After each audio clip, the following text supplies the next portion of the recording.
更加救灾要抢时间，喺推动亚南浦嘅地区，又发生运送物资嘅苏南船付出嘅所嘅团结嘅意外。那我国军提资本稳前期来加设一个霹雳桥嘅一个工作，也受到水体太嘅影响，共慢完成。在后交通嘅问题仍然无解决，救灾团重建路很过困难。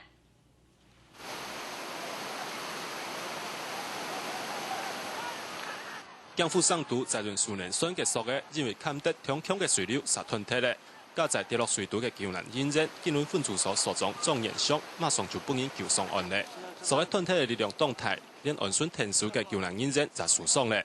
因為那個水很急哦，可能繩子也是比較小條啦，他是用怪手哦，這樣給它撐高哦，所以說我也不知不覺不知道怎麼達到哦，原來是。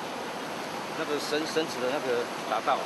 你係星期號朝鮮搜救單位為嚟快艇陸地上嘅載氣補給線，屯南太馬里海泵水打鐵嘅路段，總之輔助蘇南船土河嘅所嘅發生斷鐵嘅意外，泵民生物資嘅補給很下困難。另一方面，對外交通斷鐵嘅基本穩餐期。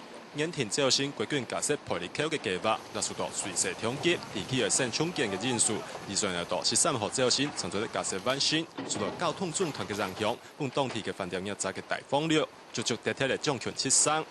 因為喺公路攏唔會通航啊，內有嘅人客冇話拖入嚟啊，啊，佢嘢冇人客入嚟啊。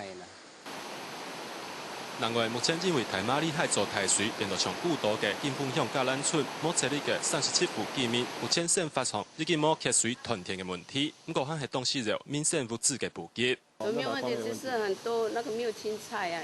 離島方面，因為風災期間全面停鐵船班，除咗延期嘅將權1禮拜轉半島之外，冇嚴重嘅事故發生。